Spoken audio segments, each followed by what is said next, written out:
আমরা আজকে যে বিষয়ের জন্য এসেছি এটা হলো শাহাদাত হোসেন শ্যামল নামে এক যুবক সহ তার বন্ধুরা মিলে মুন্সিগঞ্জের বেড়াতে গিয়েছিলেন এবং মুন্সিগঞ্জ থেকে ফিরে আসার পথে মুন্সিগঞ্জের সিরাজদি এলাকায় টহল পুলিশ তাদেরকে সিগন্যাল দেয় এবং তারা ওখানে দাঁড়ায় এবং দাঁড়ানোর সাথে সাথে কোনো কিছু বোঝা ওঠার আগেই এই শাহাদাত হোসেন শ্যামলকে টহল পুলিশের একজন গুলি করে এবং এই ঘটনা তখন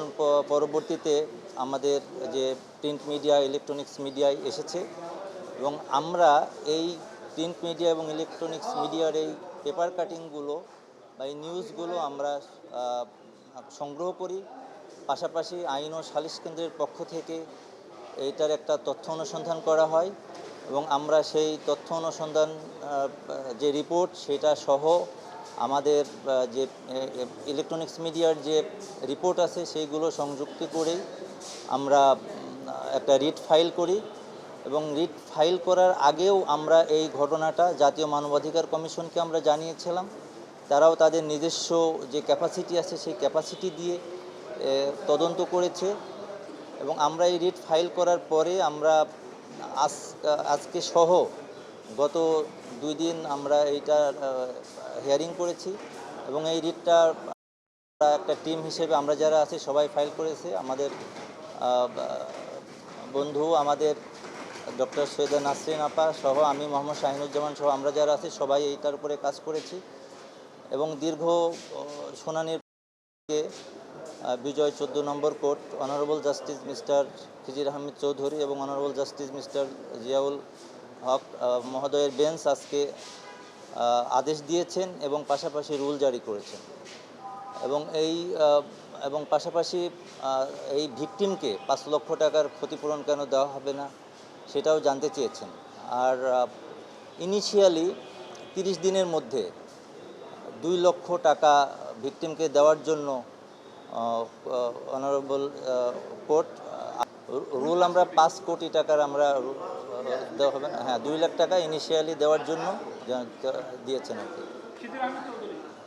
না, এই ঘটনাটা তো 2019 সালের ঘটনা। তখন এইটা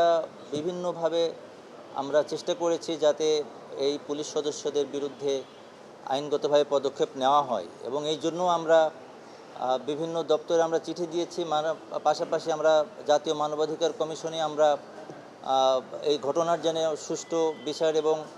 তদন্ত করে যেন আইনগত পদক্ষেপ তারা নেয় সেই জন্যও কিন্তু আমরা বলেছিলাম তাদেরকে, কিন্তু তারা জাতীয় মানবাধিকার কমিশন কিন্তু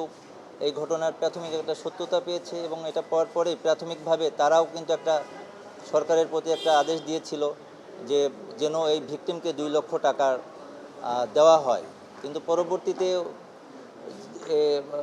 পুলিশের পক্ষ থেকে জানানো হয় যে এই যে 2 লক্ষ টাকার যে ঘটনাটা 2 লক্ষ টাকার যে জরিমানাটা সেটা যেন পুনর্বিবেচনা করা হয় এবং এই যে গুলিটা যে করেছে এই গুলি করার ঘটনায় যে সংশ্লিষ্ট পুলিশ তাকে কিন্তু যে পুলিশ সদর দপ্তরের তদন্তে যে উঠে এসেছে এবং তাকে আমাদের এই ভিকটিমকে কোনো ক্ষতিপূরণ না দিয়ে বরং এর নামে মামলা করেছে। পাশাপাশি যে পুলিশ সদস্য গুলি করেছে তাকে 5 দিন অতিরিক্ত তার যে 5 ঘন্টা করে অতিরিক্ত তার যে ট্রেনিং আছে সেই পিডি যেটাকে আমরা বলি সেটা যেন করে সেই আদেশ দিয়েছে এবং এই গুলির জন্য 150 টাকা জরিমানা করেছে শুধু। এই সব ঘটনার পরিপ্রেক্ষিতে আমরা সংক্ষুব্ধ হয়ে আমরা মহামান্য হাইকোর্টে রিট ফাইল করেছি এবং সেই রিট ফাইলের আজকে এই আদেশটা দিয়েছেন মহামান্য কোর্ট।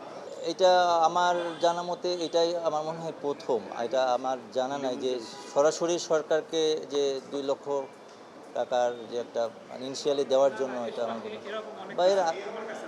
বা এর আগেও থাকতে পারে সেটা আমার নলেজে নেই।